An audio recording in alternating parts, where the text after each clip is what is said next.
Hello guys, जय हिंद। Welcome to our channel UC live. सभी को सबसे पहले दिवाली की हार्दिक शुभकामनाएं। सभी लोग दिवाली बहुत अच्छे तरीके से मनाए हो, हमें पता है। हमने काफ़ी सारे वीडियोस देखे, काफ़ी सारी पिक्चर्स देखी तुम लोगों की।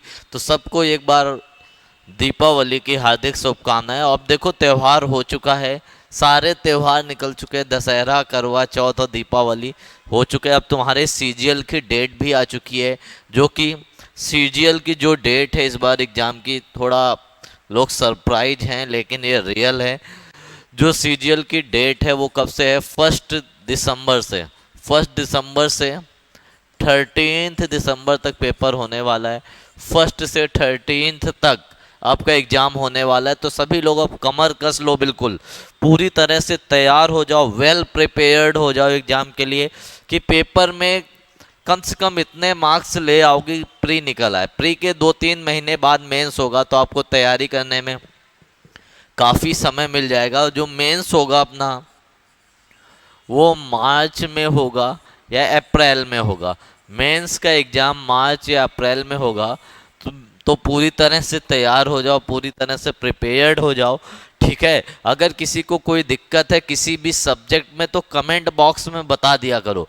क्लास ख़त्म होने के बाद कमेंट बॉक्स में, लाइव चैट में नहीं, कमेंट बॉक्स में बताया करो भैया क्या दिक्कत है, ठीक है।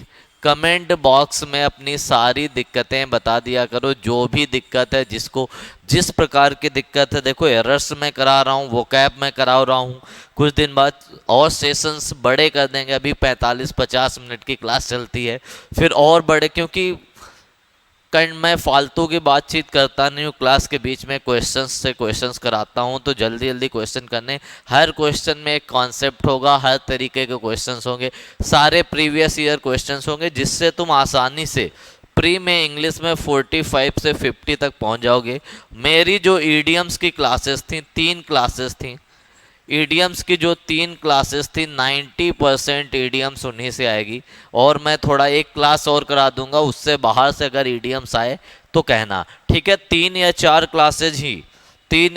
क्लासेज ही मैं वन वर्ड के कराऊंगा, और 3 से 4 क्लासेस सिनोनिम्स एंटोनिम्स की कराऊंगा। 2 क्लासेज मैं स्पेलिंग मिस्टेक्स की कराऊंगा। उससे बाहर से प्री में तुम्हारी वोकैब नहीं आएगी। मेरा अभी मेन फोकस सीजीएल प्री पे है, सीपीओ पे है, ठीक है। सीपीओ का पेपर भी होने वाला है अगले ही महीने नवंबर में। तो सारे लोग बिल्कुल अपनी कमर कस लो, दीपावली हो गई और, ठीक है। और यूसी लाइव का जो टेलीग्राम चैनल है उस पर भी जुड़ जाओ, हमारे चैनल को सब्सक्राइब कर दो। और देखो एक चैनल हमारा और है, एक चैनल हमारा और है, कौन सा है? English by Rani ma'am. तो जो बच्चे उस चैनल में नहीं जुड़े हैं उसको भी सब्सक्राइब कर दें, ठीक है। मैम की मेहनत का ही फल है कि आज उसमें 1 मिलियन, 1 मिलियन 10 लाख सब्सक्राइबर हो चुके हैं। 1 मिलियन सब्सक्राइबर हो चुके हैं, मैम की मेहनत का नतीजा। अभी गोल्डन बटन भी आने वाली है, ठीक है, गोल्ड बटन भी आने वाली। तो सभी लोग उसको भी सब्सक्राइब कर दो और टेलीग्राम में जुड़ जाओ, जहाँ पे आपको पीडीएफ्स मिल जाएंगी। और देखो मैं एरर्स करा रहा था, क्या करा रहा था? एरर्स। एरर्स के कितने क्वेश्चंस मैंने करा दिए थे? 15 करा दिए थे आई थिंक, ठीक है। 16 नंबर क्वेश्चन में चलते हैं, काफ़ी अच्छा क्वेश्चन होगा, काफ़ी धमाकेदार क्वेश्चन होगा। हाँ, 16 नंबर क्वेश्चन तुम्हारी कंप्यूटर स्क्रीन पे आ चुका है या तुम्हारी फ़ोन की स्क्रीन पे आ चुका है। आंसर देना आप लोगों को। क्या लिखा है?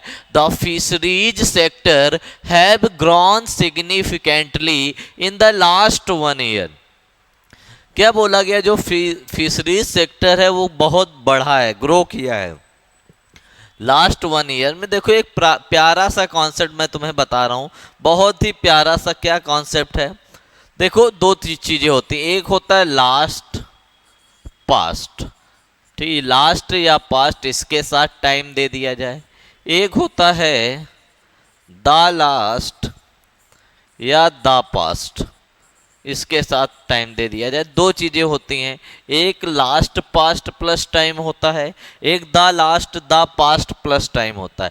जब लास्ट पास्ट टाइम आता है तो वहां पे किसका यूज होता है? सिंस का, ठीक है, जब द लास्ट पास्ट आता है तो वहां पे किसका यूज होता है, फॉर का। ये गोल्डन कॉन्सेप्ट है, जल्दी से नोट कर लो, लास्ट पास्ट का गोल्डन कॉन्सेप्ट है सिंस फॉर। और देखो जब सिंस फॉर के साथ लास्ट पास्ट आता है तो वहां पे कौन सा टेंस होता है, वहां पे परफेक्ट टेंस होता है।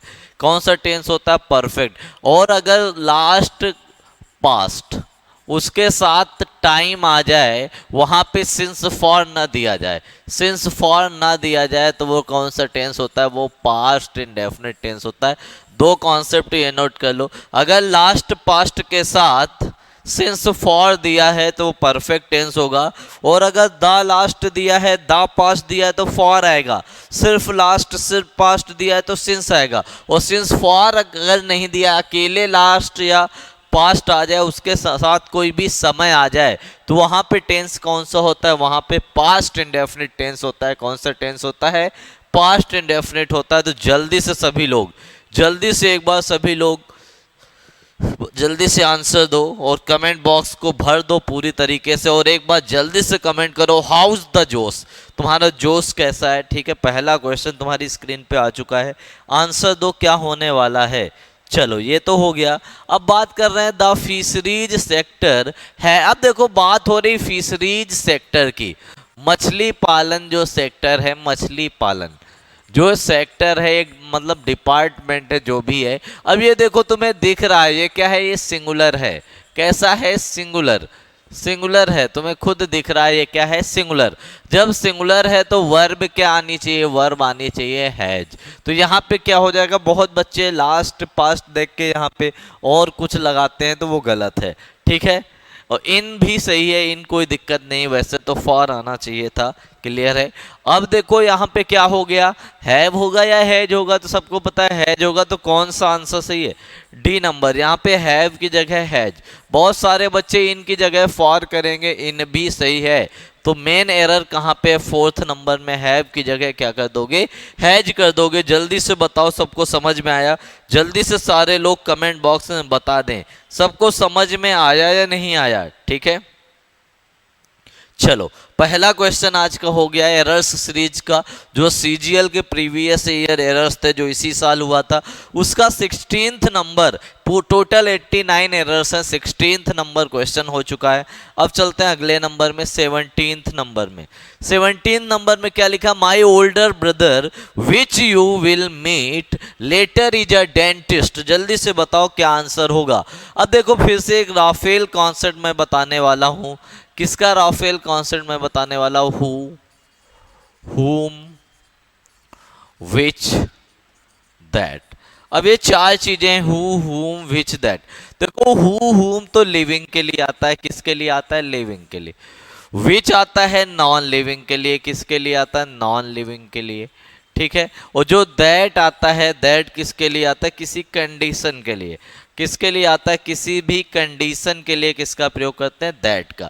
और अगर मैं बात करूं दैट कहां पे आता है, दैट आता है सबसे पहले सुपरलेटिव डिग्री, एसडी। एसडी मतलब सुपरलेटिव डिग्री। दोबारा कहां पे आता है, पेपर में अगर द सेम आ जाए, क्या आ जाए, द सेम।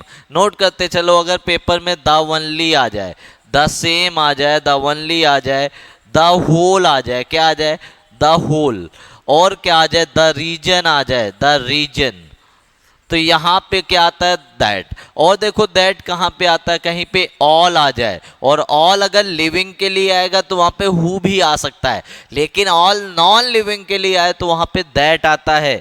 कभी भी एवरी से रिलेटेड शब्द आ जाएं, कभी भी एनी से रिलेटेड शब्द आ जाएं, कभी भी सम से रिलेटेड शब्द आ जाएं, कभी भी ईच आ जाए, everyone, everybody, someone, somebody, no one, nobody, इस तरह के शब्द या नथिंग भी लिख सकते हो। ठीक है, कभी भी द फ्यू आ जाए, क्या आ जाए, द फ्यू। कभी भी द लिटिल आ जाए, क्या आ जाए, द लिटिल। तो इन सारे केस में किसका प्रयोग होता है, इन सारे केस में दैट का प्रयोग होता है। किसका प्रयोग होता है, दैट का। ठीक है, कभी भी कोई बेबी आ जाए उसका जेंडर ना पता हो कि वो मेल है या फीमेल है, तो वहां भी किसका प्रयोग होता है, वहां भी दैट का प्रयोग होता है। किसका होता है, दैट का। क्लियर है। विच कब आता है, विच आता है एनिमल के लिए। किसके लिए आता है, एनिमल के लिए या नॉन लिविंग के लिए। विच आता है एनिमल के लिए या नॉन लिविंग के लिए। विच किसके लिए आता है, एनिमल के लिए या नॉन लिविंग के लिए। क्लियर है। और देखो विच किसके लिए आता है, जब सेंटेंस में चॉइस हो, सिलेक्शन की बात हो, तुम्हारे पास ऑप्शन हो, तो वहां पे क्या आता है, विच। अब देखो हु कब आता है, हु होता है लिविंग बीइंग का सब्जेक्ट और हुम क्या होता है, लिविंग बीइंग का ऑब्जेक्ट। अगर सब्जेक्टिव केस की बात होती है तो हु आता है, ऑब्जेक्टिव केस की बात होती है तो हुम आता है। जल्दी से बताओ, ये सबको समझ में आ रहा है, कॉपी पेन लेके नोट कर लो, इसका लेवल और इंक्रीज करेंगे। राफेल कॉन्सेप्ट मैं बताऊंगा, बहुत ही प्यारा सा कॉन्सेप्ट है जो तुम्हारे दिमाग में बिल्कुल बैठ जाएगा। और हु हुम विच दैट, दैट और विच तो क्लियर हो गया होगा, भी हु हुम में कंफ्यूजन होगा। सारी चीजें मैं ऐसे क्लियर करूंगा कि जैसे तुम बचपन में 1 2 3 पढ़ा था ना, और वो जीवन भर के लिए याद हो गया। अब बात करते हैं हु हुम में अंतर क्या होता है, कि हु और हुम। पहले तो मैंने बताया था हु क्या होता है, हु होता है उसका सब्जेक्ट, हुम क्या होता है, हुम होता है ऑब्जेक्ट। अब देखो यहां बात हो रही ओल्डर ब्रदर की, तो ओल्डर ब्रदर तो लिविंग है, लिविंग है, लिविंग। ठीक है। जब लिविंग की बात होती है तो वहां विच नहीं आता। जब लिविंग की बात होती है LIVING, वहां पे विच नहीं आता, पहली चीज। अब दो चीजें आ सकती है, या तो हु आ सकता है या तो हुम। इस केस में जब क्या आ सकता है कि हु आएगा या हुम आएगा, तो हम प्यारा सा कॉन्सेप्ट लगाएंगे, सब्जेक्ट और वर्ब को काउंट कर लेंगे। क्या कर लेंगे, सब्जेक्ट और वर्ब को काउंट। पहले हम सब्जेक्ट को काउंट करते हैं 1, और कहीं पे सब्जेक्ट है 2, और कहीं सब्जेक्ट कितने हो गए, 2, सब्जेक्ट हो गए 2। अब वर्ब को काउंट करते हैं, वर्ब कहाँ पे है, माई elder brother which you will, एक तो ये हो गई वर्ब, इज अ डेंटिस्ट, एक ये हो गए। वर्ब कितने होंगे, 2, सब्जेक्ट 2 हो गए, वर्ब 2 हो गए। सब्जेक्ट 2 हैं और वर्ब। जब सब्जेक्ट और वर्ब बराबर हो, नियम क्या होता है, वर्ब को क्वालिफाई कौन करता है, सब्जेक्ट। तो 2 वर्ब आई, 2 सब्जेक्ट हो गए, दोनों वर्ब क्या हो गई, क्वालिफाई होंगे। जब सब्जेक्ट और वर्ब बराबर हो, my elder brother which you will meet later is a dentist, subject भी 2 वर्ब भी 2। जब सब्जेक्ट और वर्ब बराबर हो तो वहां पे होम का प्रयोग करते हैं। और दूसरी चीज, जहां पे सब्जेक्ट जो है वर्ब से छोटा हो, मतलब कम हो, काउंट, अगर यहाँ पे एक सब्जेक्ट होता 2 वर्ब होती, तो यहाँ पे किसका प्रयोग करते, हु का प्रयोग करते। पहले तो एरर का क्वेश्चन था, तो एरर तो तुम्हें मिल ही गया था, विच जहां पे आएगा वहीं पे एरर है। अब आएगा क्या, अब देखो सब्जेक्ट और वर्ब बराबर हैं तो आएगा हुम, और अगर वर्ब ज्यादा होती सब्जेक्ट से तो क्या आता, हु, तो यहाँ पे क्या आ जाएगा, हुम। क्या आ जाएगा, हुम आ जाएगा। तो कौन से ऑप्शन में है, कौन से ऑप्शन में है, 4th नंबर में विच की जगह क्या कर दोगे, हुम कर दोगे। इज दैट क्लियर और नॉट, जल्दी से बताओ ये सबको क्लियर हुआ या नहीं। जल्दी से कमेंट बॉक्स भर डालो पूरी तरह से, ठीक है। और जल्दी से बता डालो कि ये क्वेश्चन तुम्हें पूरी तरह से समझ में आया या नहीं, ठीक है। अभी 2 ही क्वेश्चन हुए, लेकिन दोनों क्वेश्चन बहुत ही खतरनाक थे, ठीक है।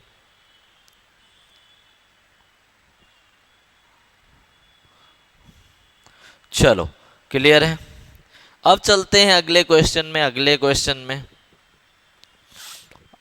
2 क्वेश्चन हो चुके हैं। अगला क्वेश्चन आज की क्लास का 3rd वन, क्या लिखा है, the unseasonal rain caused a lot of damage to the crops।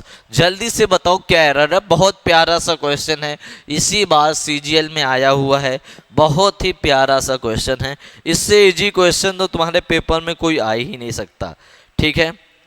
इससे इजी तो कोई आ ही नहीं सकता भैया। जल्दी से बताओ, जल्दी से बताओ क्या आंसर आएगा।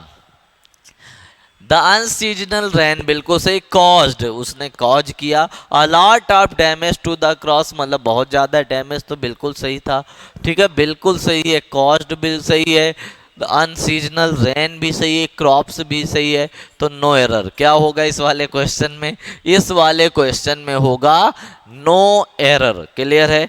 क्या होगा? No error. ठीक है, चलो अगले क्वेश्चन में चला जाए। दो क्वेश्चन, तीन क्वेश्चंस हो चुके हैं। अगला क्वेश्चन भी बहुत प्यारा सा क्वेश्चन है। क्या लिखा है? Antique diamond necklace was stolen from. Antique का मतलब होता है बहुत पुराना, प्राचीन। ANTIQUE। ठीक है, इसका मतलब होता है pristine. Pristine, PRISTINE, pristine, PRISTINE। इसको ही बोलते हैं प्रिमिटिव, PRIMITIVE। इसी को बोलते हैं एंशियंट, एंशियंट बहुत पुराना। और इसी को बोलते हैं परपीचुअल, PERPETUAL। जल्दी से नोट कर लो, परपीचुअल। ये वो कैब भी मैं कराता जा रहा हूँ। एंटीक, प्रिस्टाइन, प्रिमिटिव, परपिचुअल या एंशियंट, ये सारी चीजें हो गई इसमें। ठीक है, अब आते हैं क्वेश्चन में। क्या लिखा है? Antique diamond necklace. अब देखो नेकलेस क्या है? सिंगुलर कॉमन नाउन या सिंगुलर काउंटेबल नाउन। और सिंगुलर कॉमन नाउन कभी भी आता है तो वो अपने साथ क्या लेके आता है? आर्टिकल लेके आता है। क्लियर है? क्या लेके आता है? आर्टिकल लेके आता है। अब बताओ आर्टिकल आएगा तो आर्टिकल तो यहाँ पे था ही नहीं, तो अब यहाँ पे आ गया। और एक शॉर्टकट और मैं बता दूं, अगर कोई शब्द आ या आई से शुरू हो, ए या आई से शुरू हो, तो वहां पे आंख बंद करके क्या लगा दोगे? एन लगा दोगे, तो क्या आ जाएगा? An. An antique diamond necklace. Necklace की स्पेलिंग बहुत बार आई है, स्टार लगा लो इसमें, बहुत बार आई है। Was stolen from the museum. देखते कौन से वाले में? Third one, antique. इससे पहले क्या कर लोगे? एन कर लोगे। जल्दी से नोट कर लो। बहुत ही प्यारा सा क्वेश्चन था, बहुत ही प्यारा सा। आज की क्लास में 4 क्वेश्चंस हो चुके हैं। ठीक है, चलो 4 क्वेश्चन हो चुके हैं। अब चलते हैं अगले क्वेश्चन में। 4 क्वेश्चन आज बिल्कुल खत्म हो चुके हैं। तुम लोगों को इन 4 क्वेश्चंस में कोई भी दिक्कत नहीं होनी चाहिए। अब चलते हैं अगले क्वेश्चन में, 20th नंबर में चलते हैं। क्या लिखा है? She persisted to doing what she wanted despite opposition। देखो मैंने क्लास में, देखना प्ले लिस्ट में प्रेपोजिशन की प्ले लिस्ट पड़ी होगी। प्रेपोजिशन की एक बार गो थ्रू करना, मैंने बहुत सारी प्रेपोजिशन कराई थी। जैसे कभी भी डिस्पाइट आता है, क्या आता है? डिस्पाइट। तो डिस्पाइट के साथ कोई भी प्रेपोजिशन नहीं आती, लेकिन इन स्पाइट के साथ क्या आता है? In spite. इन स्पाइट के साथ ऑफ आता है, तो यहाँ पे तो डिस्पाइट के साथ कोई प्रेपोजिशन नहीं आई। डिस्पाइट वाली क्लॉज तो बिल्कुल सही है, ये तो बिल्कुल सही है। ठीक है, यहाँ तो एरर है ही नहीं। दूसरी चीज, कभी भी परसिस्ट आ जाए, क्या आ जाए? परसिस्ट। तो परसिस्ट के साथ क्या आता है ये भी पता होना चाहिए। परसिस्ट के साथ हमेशा इन आता है। अगर पेपर में इंसिस्ट आ जाता है, इंसिस्ट, इंसिस्ट के साथ ऑन आता है। पेपर में डिपेंड आ जाता है कभी कभी, तो डिपेंड में ऑन भी सही होता है, लेकिन आजकल क्या कराओगे? अपॉन। कभी भी कंसिस्ट आ जाए, तो तुम लोगों ने कंसिस्ट ऑफ पढ़ा होगा, लेकिन आजकल पेपर में क्या आता है? Consist in. ये सारी नोट कर लो, इनसे कोई ना कोई एक तुम्हारे पेपर में जरूर फंसेगा। परसिस्ट के साथ क्या आएगा? इन आ जाएगा। अब लिखा क्या है? परसिस्टेड टू डूइंग, तो यहाँ पे टू डूइंग की जगह क्या आना चाहिए था? Persisted in doing. और एक बहुत प्यारा सा नियम है, कभी भी प्रेपोजिशन आता है, प्रेपोजिशन जो होता है वो किसकी पोजीशन बताता है? किसी नाउन की। अगर नाउन की पोजीशन बताता है, वर्ब आ गई, तो वर्ब को जो नाउन बनाना होता है हम उसको आईएनजी फॉर्म में लिख देते हैं, जिसको हम क्या बोलते हैं? जीरंड। तो प्यारा सा नियम ये बनता है, प्रेपोजिशन के बाद आने वाली वर्ब आईएनजी फॉर्म में होती है। तो ये भी क्लियर हो गया। तो परसिस्ट के साथ इन, तो टू डूइंग की जगह क्या कर दोगे? इन डूइंग कर दोगे यहीं पे। सेकेंड वन में टू डूइंग की जगह क्या कर दोगे? इन डूइंग कर दोगे। जल्दी से बताओ, सबको समझ में आ गया? चलो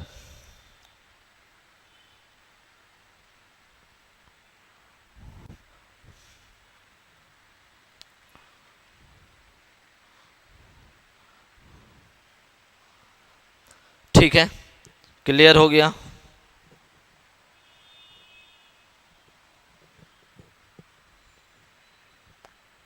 चलो अब अगले क्वेश्चन में चलते हैं। ये बहुत प्यारा सा कॉन्सेप्ट था। अगला क्वेश्चन क्या लिखा है? This is too grave sin to be pardoned. Pardon का मतलब होता है क्षमा करना, किसी को माफ करना। अब देखो पेपर में एक चीज आती, कभी भी टू आ जाए तो टू एडवर्ब होता है, उसके बाद तुरंत आता है एडजेक्टिव, उसके तुरंत बाद आता है आर्टिकल। और कौन सा आर्टिकल आता है? आ या एन। उसके तुरंत बाद आता है नाउन, और लास्ट में टू का पेयर किससे बनता है? टू से। ठीक है, तो टी डबल ओ टू के बाद ये तो बिल्कुल सही था। ग्रेव एडजेक्टिव भी बिल्कुल सही था, ये भी सही हो गया। सिन मतलब नाउन, नाउन भी सही, बीच में छूट क्या गया? आर्टिकल। अब सिन से पहले आएगा, हमेशा आ या एन ही आएगा, तो too grave a sin to be pardon क्या हो जाएगा? Too grave a sin to be pardon. और देखो एक चीज, कभी भी एज आ जाए तो एज में भी यही नियम चलता है, पर एज पेयर किससे बनाता है? एज से। कभी भी सो आ जाए, सो पेयर किससे बनाता है? एज से। लेकिन अंतर है, एज का प्रयोग जो होता है वो पॉजिटिव में भी होता है और निगेटिव में भी होता है। ठीक है, एज का प्रयोग पॉजिटिव निगेटिव दोनों में होता है। एज का जो सो एज है, सो एज का प्रयोग सिर्फ निगेटिव में होता है। किस में होता है? निगेटिव में। और दोनों के बीच में जो एडजेक्टिव आता है वो हमेशा पॉजिटिव डिग्री का आता है। लेकिन अगर नाउन आ जाए, क्या आ जाए? नाउन। अगर दोनों के बीच में नाउन आ जाए तो आर्टिकल आ या एन का प्रयोग करोगे। याद रखना, जैसे यहाँ पे नाउन आया था तो नाउन से पहले कौन सा आर्टिकल लगाया गया? आ आर्टिकल लगाया गया। कौन सा आर्टिकल लगाया गया? आ। जल्दी से नोट कर लो, बहुत प्यारा सा कॉन्सेप्ट। और एक चीज, कभी भी सो आ जाए और सो अगर दैट से पेयर बना रहा है तो वहां भी सेंटेंस पॉजिटिव भी हो सकता है और नेगेटिव भी। लेकिन अगर सो एज से पेयर बना रहा है तो वहां पे सिर्फ नेगेटिव आएगा। जल्दी से नोट कर लो, जल्दी से नोट कर लो। 5-6 क्वेश्चन हो चुके हैं और 6 में कोई ऐसा क्वेश्चन नहीं है जो गलत हो, जो समझ में ना आ रहा हो। ठीक है, चलो जल्दी से नोट कर लो, जल्दी से नोट कर लो। काफी प्यारे प्यारे से क्वेश्चन आ रहे हैं, काफी प्यारे प्यारे से कॉन्सेप्ट्स आ रहे हैं। ठीक है, नोट करते हुए चलो आगे बढ़ते रहो। अब चलते हैं अगले क्वेश्चन में, 7th नंबर में। अगर किसी को समझ में नहीं आ रहा है तो सेशन में कमेंट करो। ठीक है, डायरेक्ट कमेंट कर दो, चैट बॉक्स में कमेंट करो करो। ठीक है, सेशन को लाइक करो, शेयर करो, चैनल को क्या कर दो? सब्सक्राइब कर दो। ठीक है, चलो अगले क्वेश्चन में चलते हैं। अगला क्वेश्चन क्या है? We have not met some of our friends since 6th month. अब देखो एक चीज और, कभी भी पेपर में सिंस आ जाए, कभी भी पेपर में फॉर आ जाए, तो पहले तो सिंस का प्रयोग किसके लिए होता है? डेफिनेट टाइम के लिए। डेफिनेट, जिसको तुम बोलते हो पॉइंट ऑफ टाइम। ठीक है, कभी भी फॉर आ जाएगा तो फॉर आता है इनडेफिनेट टाइम के लिए। किसके लिए आता है? इनडेफिनेट के लिए, जिसको तुम बोलते हो ड्यूरेशन ऑफ टाइम। क्या बोलते हो? ड्यूरेशन। या और क्या बोलते हो? ड्यूरेशन ऑफ टाइम के अलावा क्या बोलते हो? इसे पीरियड ऑफ टाइम बोलते हो। पहली चीज तो ये, पहली चीज तो ये मैंने बता दी। अब इसको और आगे मैं बढ़ाता हूं, और आगे लेवल बढ़ाता हूं। अगर किसी दिन का नाम आ जाए, डेज नेम, कभी भी मंथ्स नेम आ जाए, ठीक है, कभी भी ईयर्स नेम आ जाए, कभी भी सेंचुरीज नेम आ जाए, ठीक है, तो वहां पे क्या आता है? सिंस। कभी भी सीजन नेम आ जाए, सीजन, तो वहां पे सिंस। कभी भी फेस्टिवल का नाम आ जाए, फेस्टिवल नेम, तो वहां पे क्या आएगा? सिंस।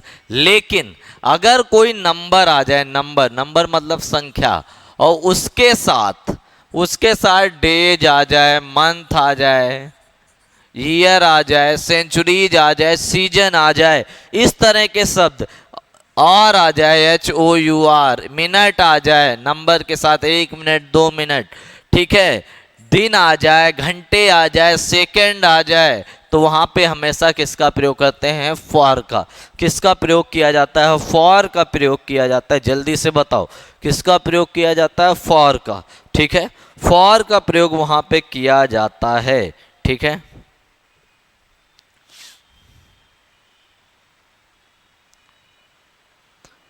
चलो क्लियर हो गया, क्लियर हो गया।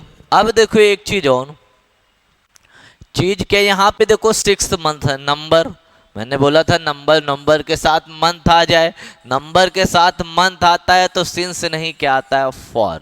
अब ये देखना है कौन से ऑप्शन में सिंस है, 4th नंबर में, तो सिंस की जगह क्या कर दोगे, फॉर कर दोगे। जल्दी से नोट कर लो, जल्दी से नोट कर लो। अगर किसी को कोई दिक्कत है तो कमेंट बॉक्स में बता भी दो, ठीक है।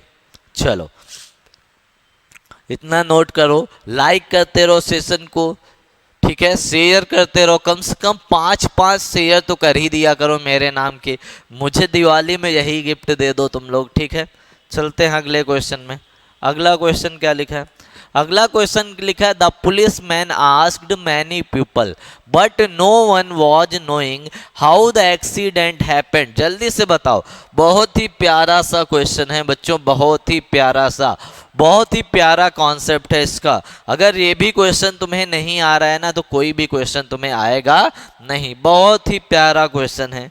इससे सरल तो क्या ही आएगा, इससे सरल तो क्या ही आएगा। जल्दी से कमेंट बॉक्स में बताओ क्या आंसर होने वाला है।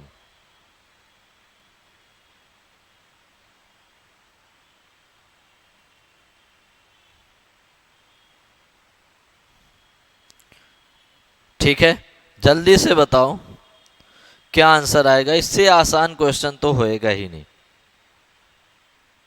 चलो लिखा क्या, the policeman asked many people but no one was knowing. देखो एक मैंने कॉन्सेप्ट बताया था, कभी भी पेपर में नो आ जाए, KNOW, कभी भी पेपर में लव आ जाए, कभी भी पेपर में सी आ जाए, कभी भी पेपर में हियर आ जाए, कभी भी पेपर में ऑन आ जाए, कभी भी पेपर में हैव आ जाए, ये सारी चीज़ें मैंने बताई थी, ये सारी चीज़ें बताई थी। ये जो वर्ब होती हैं, ये वर्ब कैसी होती हैं, स्टेटिव वर्ब, स्टेटिव वर्ब, मतलब इनका प्रयोग कभी भी कॉन्टिन्यूअस टेंस में, कॉन्टिन्यूअस टेंस में नहीं हो सकता।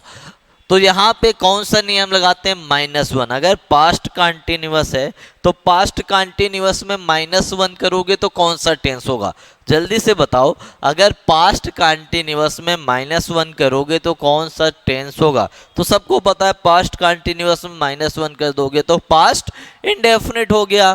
तो नो वन वाज नोइंग की जगह हो जाएगा नो वन न्यू, क्योंकि नो की सेकेंड फॉर्म KNEW न्यू होगी, तो कौन से वाले में, थर्ड वन। वॉज नोइंग की जगह क्या हो जाएगा, KNEW न्यू। क्लियर है, KNEW न्यू हो जाएगा। इज दैट क्लियर और नॉट, जल्दी से बताओ ये सबको क्लियर हुआ या नहीं, डू कमेंट फास्ट, ठीक है। बहुत प्यारे प्यारे से क्वेश्चंस हो रहे हैं, काफ़ी शानदार क्वेश्चंस हो रहे हैं आज की क्लास में तुम लोग, ठीक है। परेशान नहीं होना, घबराना नहीं है, ऐसे ही तुम्हारा पेपर निकल जाएगा, ठीक है, ऐसे ही तुम्हारा पेपर निकल जाएगा, ठीक है। चलो अगले क्वेश्चन में चलते हैं, अगले क्वेश्चन में चलते हैं,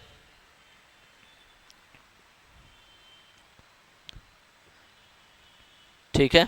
चलो अगले क्वेश्चन में चलते हैं। अगला क्वेश्चन क्या कह रहा है, अगला क्वेश्चन बोल रहा है as it has been raining heavily since 2 hours the children are at home. जल्दी से बताओ क्या आंसर होगा, जल्दी से बताओ क्या आंसर होगा। बहुत प्यारा सा कॉन्सेप्ट है। अभी मैंने बताया था एक क्वेश्चन पहले, एक क्वेश्चन पहले मैंने बताया था पॉइंट ऑफ टाइम और पीरियड ऑफ टाइम। मैंने बताया था अगर नंबर के साथ, अगर नंबर के साथ सेकेंड आ जाए, मिनट आ जाए, आवर आ जाए, और क्या आ जाए, मंथ आ जाए, डेज आ जाए, ईयर्स आ जाए, सेंचुरीज आ जाए, सीजन आ जाए, और कोई संख्या है 1 2 3 4 5 6 7 8 9 10 डैश डैश डैश एन तक कोई भी संख्या है, या कोई भी अनिश्चित समय है जो फिक्स नहीं है, तो वहाँ पे किसका प्रयोग करते हैं, वहाँ पे सिंस का प्रयोग नहीं करते, सिंस का प्रयोग नहीं करते, किसका प्रयोग करते हैं, फॉर का। किसका करते हैं, फॉर का, ठीक है। अब देखो कौन से ऑप्शन में, 4th नंबर में सिंस की जगह क्या हो जाएगा, फॉर हो जाएगा।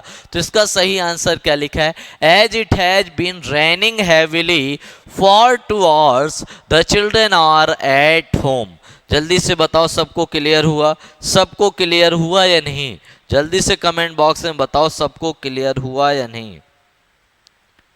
ठीक है, जल्दी से बताओ, सबको क्लियर हुआ या नहीं?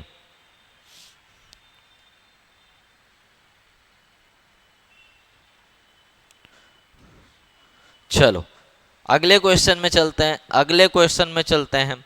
ठीक है, बहुत प्यारा सा कॉन्सेप्ट था, बहुत प्यारा सा क्वेश्चन था ये। अब चलते हैं और अगले क्वेश्चन में, बहुत अच्छा क्वेश्चन, फिर से छोटा है लेकिन खोटा है। How many eggs were put into the basket. बहुत प्यारा सा क्वेश्चन है, जल्दी से बताओ क्या होगा, क्या होगा। अब देखो दो चीजें होती हैं, एक होता है इन, एक होता है इनटू। जब कोई चीज मोशनलेस होता है, मोशनलेस, तो सबको पता है वहां पे इन होता है। अगर कोई चीज मोशन करते हुए एक पोजीशन से दूसरी पोजीशन में जाते हैं तो वहां पे इनटू होता है, जल्दी से नोट करो। अगर आप देखो जो अंडे हैं वो बास्केट के अंदर कैसे होंगे, मोशन में होंगे या मोशनलेस होंगे, जल्दी से कमेंट बॉक्स में बताओ। 30 सेकेंड का टाइम है, जल्दी से बता डालो। जो अंडे होंगे वो बास्केट में कैसे होंगे, जल्दी से बताओ। ठीक है, जल्दी से बताओ क्या होगा। तो सबको पता है ना, मोशनलेस ही होंगे। How many eggs were put in the basket हो सकता है, पुट इनटू द बास्केट नहीं हो सकता। तो पुट इनटू की जगह क्या आ जाएगा, पुट इन। अब बताओ कौन से ऑप्शन में है, इन। कहीं कहीं पे पुट के साथ इन या इनटू दोनों सही होते हैं, लेकिन एसएससी ने जब आंसर दिया था तो पुट के साथ इन दिया था, तो कौन सा ऑप्शन होगा, थर्ड वन। पुट इनटू की जगह क्या हो जाएगा, पुट इन हो जाएगा। क्लियर है, पुट इनटू की जगह क्या हो जाएगा, पुट इन हो जाएगा। क्लियर हो गया, क्या आ जाएगा, how many eggs were put in the basket. Is that clear और नॉट? ठीक है, जल्दी से बताओ ये क्लियर हुआ या नहीं। अगर क्लियर हुआ तो सेशन को लाइक करो, शेयर करो, वो चैनल को सब्सक्राइब करो। अगर नहीं क्लियर हुआ तो कमेंट बॉक्स में बता दो। अब चलते हैं अगले क्वेश्चन में, अगले क्वेश्चन में। ठीक है, अगला क्वेश्चन तुम्हारी स्क्रीन पे ही आ गया। क्या लिखा है, this question is quite too simple for me to answer. अब देखो एक प्यारा सा कॉन्सेप्ट और मैं बता रहा हूं, कभी भी क्वाइट आ जाए, कभी भी टू आ जाए, कभी भी सो आ जाए, कभी भी वेरी आ जाए। अब बताओ इन सब में क्या अंतर होता है, क्वाइट, टू, वेरी, सो। सबसे प्यारा सा कॉन्सेप्ट है। अभी मैं अंतर तो एक्सप्लेन नहीं कर रहा हूँ, कॉन्सेप्ट मैं बता रहा हूँ। काफी प्यारा सा कॉन्सेप्ट है, इन सब की मीनिंग सेम होती है। मीनिंग इन सब की क्या होती है, सेम। मीनिंग इन सब की सेम होती हैं, तो ये कभी भी एक साथ नहीं आ सकते।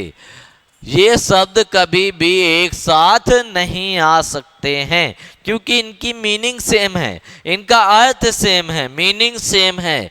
ठीक है, तो ये एक साथ कभी भी तो आ ही नहीं सकते। ठीक है, कभी भी एक साथ ये नहीं आ सकते हैं। क्लियर हुआ या नहीं, जल्दी से कमेंट बॉक्स में बताओ ये सबको क्लियर हुआ या नहीं। ठीक है, जब एक साथ नहीं आ सकते तो सेंटेंस, अगर एक साथ आ गए तो सेंटेंस क्या हो गया, सेंटेंस होगा सुपरफ्लस। ठीक है, मोर देन वन मीनिंग। और सुपरफ्लस की स्पेलिंग याद कर लो, FLUOUS। More than one meaning जो इंग्लिश में गलत माना जाता है, तो क्वाइट और टू एक साथ नहीं आ सकता, तो दोनों में टू को हटा दो तो क्या आ जाएगा, क्वाइट सिंपल। तो कौन सा वाला ऑप्शन है, जल्दी से बताओ। इसी में से टू को हटा दो, क्वाइट सिंपल हो जाएगा। First one is the correct option. और जल्दी से सेशन को लाइक कर दो, शेयर कर दो। ठीक है, जल्दी से कर डालो। फिर चलते हैं अगले क्वेश्चन में। 26 क्वेश्चन हो चुके हैं, अब चलते हैं 27 नंबर में। क्या लिखा है, there is a very little time for them to prepare for the show. अब देखो एक चीज, मैं आर्टिकल की बात करूं, अगर मैं आर्टिकल की बात करूं तो आर्टिकल आता किसके साथ है, आर्टिकल काउंटेबल के साथ आता है। अगर आर्टिकल किसके साथ आता है, जो आ और एन है, जो दा है वो तो कहीं भी आ सकता है, क्योंकि वो स्पेसिफिक हो जाता है। जब कोई चीज स्पेसिफिक होती है तो वो काउंटेबल हो या अनकाउंटेबल हो, वहां पे दा आता है। ठीक है, लेकिन आ और एन किसके साथ आता है, काउंटेबल। और कैसे काउंटेबल के साथ, सिंगुलर काउंटेबल के साथ। अनकाउंटेबल के साथ आर्टिकल आ या एन तो आ ही नहीं सकता। द तब आता है जब वो स्पेसिफिक होता है, द तब आता है जब वो क्या होता है, स्पेसिफिक हो जाता है या सर्टेन हो जाता है या किसी विशेष परिस्थिति के लिए आता है। Is that clear? अब देखो टाइम क्या है, टाइम क्या है, टाइम तो अनकाउंटेबल नाउन है। कैसा नाउन है? अनकाउंटेबल नाउन है। टाइम क्या है? Uncountable noun. क्या टाइम्स के साथ आर्टिकल का प्रयोग होगा? जल्दी से बताओ, क्या टाइम के साथ आर्टिकल का प्रयोग होगा? बिल्कुल नहीं होगा। तो क्या आएगा? There is very little time. यहां से आ हटा दो। अब कौन से ऑप्शन में है? सेकेंड वाले में। यहां से आ को क्या कर दो? हटा दो। द लिटिल कर देते तब भी सही था, लेकिन आ लिटिल बिल्कुल गलत है। आ लिटिल तो बिल्कुल गलत है, ठीक है। वेरी लिटिल बिल्कुल सही है, वेरी लिटिल बिल्कुल सही है, आ लिटिल गलत है। चलो अगले क्वेश्चन में चलते हैं। अगले क्वेश्चन में चला जाए, क्या आ जाएगा? देयर इज वेरी लिटिल या there is the little time for them to prepare for the show. मतलब उनके पास पर्याप्त समय है किसी शो को प्रिपेयर करने के लिए। चलो अगले क्वेश्चन में चलते हैं। 28 नंबर में चलते हैं। 28 नंबर क्या लिखा है? Your eldest sister live in a big city does she. अब देखो बात अगर करें क्वेश्चन टैग की, तो क्वेश्चन टैग में क्या होता है? अगर आगे की क्लॉज, अगर आगे की क्लॉज पॉजिटिव है तो पीछे की क्लॉज क्या होती? निगेटिव। क्या होती? निगेटिव।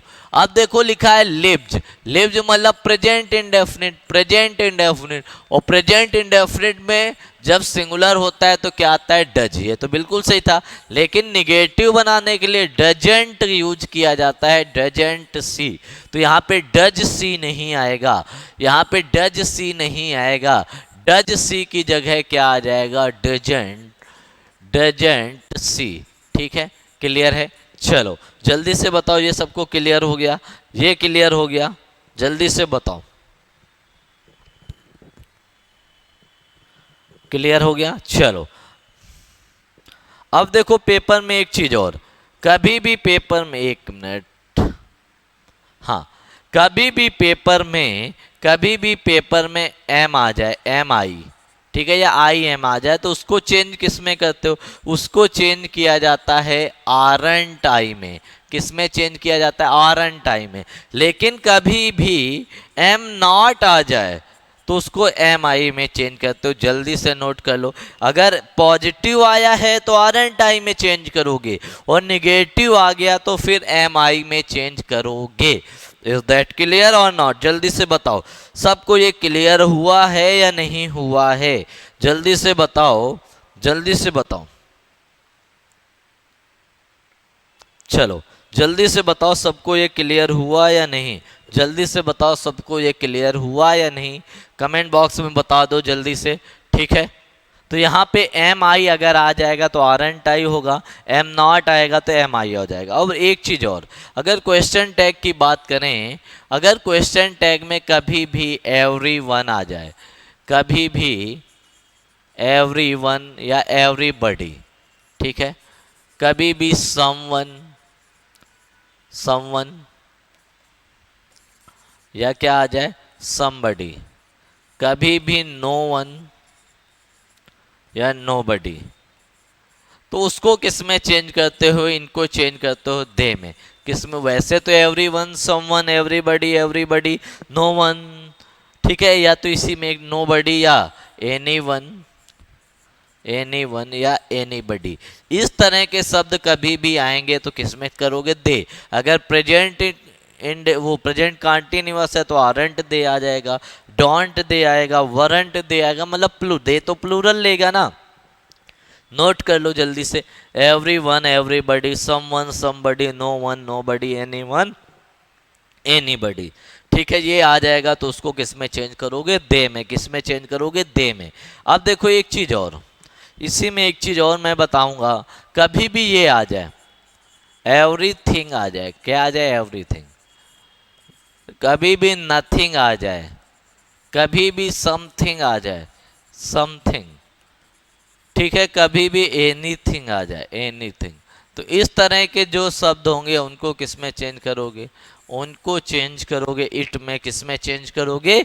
इट में। जल्दी से नोट करो, राफेल कॉन्सेप्ट्स मैं बता रहा हूं, नोट करते हुए चलो। किस में चेंज करोगे? इट में चेंज करोगे। क्लियर है? चलो तो यहाँ पे सबको पता था डज सी की जगह क्या हो जाएगा, डज सी की जगह डजेंट सी हो जाएगा। कौन से ऑप्शन में, डी नंबर में डज सी की जगह क्या हो जाएगा, डेजेंट सी हो जाएगा। इज दैट क्लियर और नॉट? जल्दी से बताओ, सबको क्लियर हुआ या नहीं? ठीक है, चलो नेक्स्ट क्वेश्चन में चलते हैं। अगला क्वेश्चन तुम्हारी कंप्यूटर स्क्रीन में क्या लिखा है, if he wants further information send him to me. जल्दी से बताओ, बहुत प्यारा सा कॉन्सेप्ट मैं बताऊंगा। पिछली क्लास में मैंने लास्ट में बताया था फर्दर और फर्दर का कॉन्सेप्ट। किसका कॉन्सेप्ट मैंने बताया था? FARTHER, फर्दर एंड फर्दर का कॉन्सेप्ट मैंने बताया था। फार का मतलब दूर होता है। अगर डिस्टेंस की बात हो, दूरी की बात हो, तो उसमें किसका प्रयोग करते हैं? फर्दर का। बताओ, जो इंफॉर्मेशन होगी, जानकारी होगी, वो दूर की होगी? बिल्कुल नहीं। लेकिन अगर एक्स्ट्रा की बात होगी, किसी के अलावा, किसी के बावजूद, इन एडिशन टू की बात होगी, बिसाइड्स की बात होगी, ADDITION, इन एडिशन टू की बात होगी, या एक्स्ट्रा जानकारी की बात होगी, एक्स्ट्रा इंफॉर्मेशन की बात होगी, तो वहां पे क्या आएगा? वहां पे फर्दर आ जाएगा। क्या आ जाएगा? फर्दर। तो इंफॉर्मेशन क्या होगी? एक्स्ट्रा होगी, अतिरिक्त होगी। ठीक है, तो फर्दर की जगह क्या कर दो? फर्दर कर लो। कौन सा ऑप्शन में? फोर्थ वन में। फर्दर की जगह क्या कर दिया जाएगा? फर्दर की जगह कर दिया जाएगा फर्दर। जल्दी से बताओ, ये सबको समझ में आया नहीं? फर्दर की जगह क्या कर दोगे तुम लोग? फर्दर की जगह कर दोगे फर्दर। जल्दी से नोट कर लो, प्यारा सा कॉन्सेप्ट है, काफी अच्छा कॉन्सेप्ट है, जल्दी से नोट कर लो। ठीक है, अब चलते हैं नेक्स्ट क्वेश्चन में। आज का आखिरी क्वेश्चन है अगला। ठीक है, if she wants further information send him to me. ठीक है, चलो अब चलते हैं अगले क्वेश्चन में। आज का आखिरी क्वेश्चन है। क्या क्वेश्चन लिखा है आज का आखिरी? The crew of sailors were not perturbed by the strong gale. Gale का मतलब होता है आंधी। गेल का मतलब होता है आंधी। तो जल्दी से ये भी नोट कर लो, क्या मतलब होता है? आंधी। अब जल्दी से बताओ, देखो द क्रू, अब दो नाउन, अगर दो नाउन हैं ऑफ से जुड़े हों, दो नाउन हैं, दोनों अलग अलग हैं, ऑफ से जुड़े हों, एक नाउन ये है फर्स्ट, एक है सेकंड, तो जो ये वर्ब आती है 90% केस में किसके अकॉर्डिंग आती है? फर्स्ट वाले के अकॉर्डिंग आती है। जैसे पेपर खत्म होगा तो ma'am subject verb agreement detail में पढ़ा देंगे, अभी के लिए इतना जान लो। अब जब फर्स्ट के अकॉर्डिंग आती है तो द क्रू लिखा है, द क्रू के अकॉर्डिंग यहाँ पे क्या आना चाहिए था? वॉज आना चाहिए था। तो कौन से नंबर में? वर की जगह कौन से में आ जाएगा? वॉज आ जाएगा। अब जल्दी से बताओ, आज की क्लास में बताए हुए सारे क्वेश्चंस तुम लोगों को क्लियर हुए हैं या नहीं हुए? अगर नहीं हुए हैं तो बता दो, मैं फिर से बता दूंगा। अगर हो गए हैं तो जल्दी से लिख दो, जल्दी से यस टाइप करो सभी लोग, यस। ठीक है, चलो ठीक है, सभी लोग जाओ जल्दी से यूसी लाइव के टेलीग्राम चैनल में जुड़ जाओ, जहाँ पे मैं पीडीएफ अभी डाल दूंगा। ठीक है, चैनल को सब्सक्राइब कर दो, ज़्यादा से ज़्यादा शेयर कर दो। जल्दी से ही अपने चैनल में 10,000 सब्सक्राइबर करने हैं।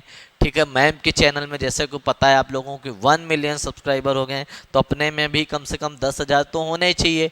ठीक है, तो जल्दी से लाइक शेयर करो और अपने चैनल में 10,000 सब्सक्राइबर कर दो। ठीक है, और सभी को एक बार फिर से दीपावली की हार्दिक शुभकामनाएं। अब त्यौहार हो चुका है, पढ़ाई करो, आगे बढ़ो। और अभी सीजीएल का पेपर है और सीपीओ का पेपर है, तो उस पर फोकस करो। तब तक के लिए सबको बाय बाय, जय हिंद, बाय बाय।